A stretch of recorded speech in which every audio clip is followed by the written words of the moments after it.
Assalomu alaykum. Hammaga xayrli kun. Anchadan beri video qo'ymagan edik.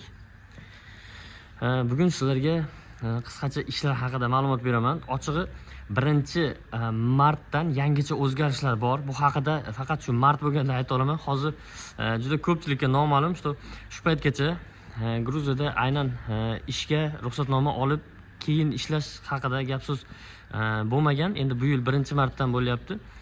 Shu uchun hali juda ko'pchilikka ma'lum emas. Endi har xil hozir bir 2-3 xil variantlarda dokument bilan shug'ullanishyapti odamlar. To'lig'ini shu 1-martda berganim yaxshi. Men sizlarga hozir ish haqida gapirib bermoqchiman. Уже Gruziyada juda ko'p obyektlarda ishlar boshlandi. Biz hozir Chasnishdamiz. Men sizlarga adashmasam shahar bo'yicha video qilganman. Shaharda juda ham qurilishda ish ko'p va bu yerdagi aholini o'zi bu ishga to'liq aniq olmaydi. Nima deydi? To'liq ulg'uta olmaydi bu ishlarni qilib. Chiqib sizlarga ozroq ishimizni ko'rsataman. O'zimiz ishimizni bo'ladigan boshlanmoqchi bo'lgan ishlar haqida ozgina video qilib beraman. Akalar, hozir Malyarkada 15-20 ta odamga ishchi kerak deb so'ragan joylar bor. Qiziq bo'lsa, bundan tashqari yana boshqa sohalar bo'yicha ham gaplashaveramiz. Nima deydi? Ish vakansiya bo'lsa, sizlarga taklif qila olsam aytaman. Men bu videoni qo'yishdan maqsad aynan kimnidir bu yoqqa ishga chaqirish emas, faqat nima deydi, ba'zi davlatlardan ko'ra bu yerda yengilliklari osonroq. Qali ko'chada yurganingizda birov mushit qilmaydi sizga. To'g'ri, bu yerda pul topishingiz balki ba'zi davlatlardek baland emasdir oyliklari, lekin erkinligingiz, boshqa qo'shimcha rasxodlaringiz yo'qligini hisobiga yaxshi. Men hozir примерно 1000-1200, 1,5 atrofida pul topasizlar deb aytsam, buni aytishlar mumkin. O'zbekistonda ham shunaqa topsa bo'ladi deb, lekin O'zbekistonda ham topsa bo'ladi. Hamma ham emasda, hozir usta juda ko'p. Nima deydi? Qaysidir ustalar qaysidir joylarda masalan o'rnashib ketgan, uni klientlari ko'p. U kerak bo'lsa 2000 ham topadi O'zbekistonda. 2000, 2500 shu yerda topadigan ustalar ham bor. Demoqchiman, solishtirsangiz-da O'zbekistonda topsangiz bo'ladi. Hamma topadimi desa, yo'q, hamma topa olmaydi. Bu yerda ham hamma topadimi desangiz, hamma topa olmaydi, lekin solishtirib ko'rsangiz, bu yerdagi nima deydi, ustalarni bu yerda bor, aytaylik 100 ta usta bor, o'zimizda 100 ta usta bor, uni 10 tasi $2000 atrofida topsa, bu yerda kerak bo'lsa 50 tasi shunaqa topishi mumkin. Tushunasizlarmi? Bu yerda imkoniyat nisbatan ko'proq. Narx-navo kerak bo'lsa bir xil bo'lishi mumkin ekan, narx-navolar. Faqat pul topish nisbatan bu yerda sal ko'proq. Xo'p, qaranglar. Savollar bo'lsa yana yozib qo'yinglar, anaqaga. Men taxminan narx-navolarni aytib beraman. Bu kafe ishlari bor.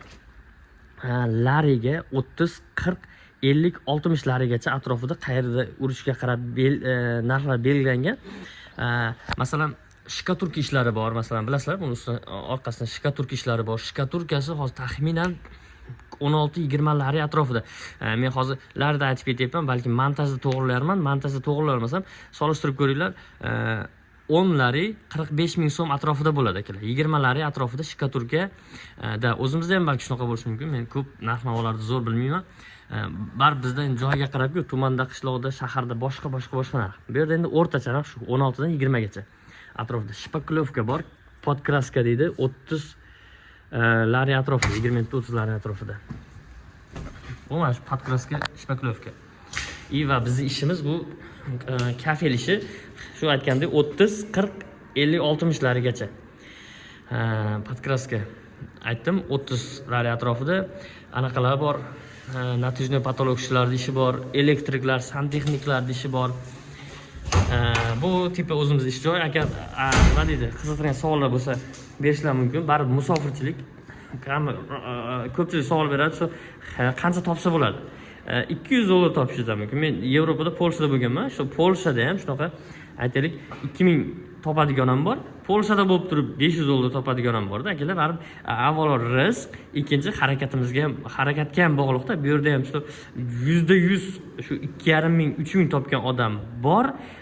Umuman ish topolmay bir tiyinga qimmat davlat ekan deb ketgan bolalar ham bor. Realni bu ikkovi ham bor narsa. Men hozir ikkovi bilan ham svязda borman. Masalan, o'tgan bu yerda zo'r ish qilib ketgan, zo'r pul topib ketgan 4-5 ta aka bor. Bu yerga kelib bir tiyinga qimmat ekan deb, misol o'zi bilan kelgan pulni ham chayib ishlatib ketgan odamlar bor. Men shu va'da nima deysizlar, kesizlar, zo'r bo'lib ketasizlar degan gap aytmayman ekan. Meni akalar hech qaysi davlatning deportim yo'q va Просто ba'zi davlatlardan ko'ra bu yerda misol odamga nima deydi, unaqa уважение bor, hurmat bor. Misol hurmat qilingan joyda mehnat qilingan boshqada bor. Nima deydi, hammani o'zini fikri, qisqasi. Akalar, mana shunday narsa. Yana qanaqa bir tushunmovchilik savollar bo'lsa yozinglar. Nasib nima deydi, bunday o'zim ko'rsatib, kim bilandir misol kelgan odamlar bilan video qilarman balki. Bu yerda juda ko'p o'zimizga yurtdoshlar bor, misol Tojikiston, Turkmaniston fuqarolari bor, Qirg'izistondan, Qozog'istondan bor. Balki ular bilan suhbat qilarmiz, qiziq bo'lsa, xudo xolasa.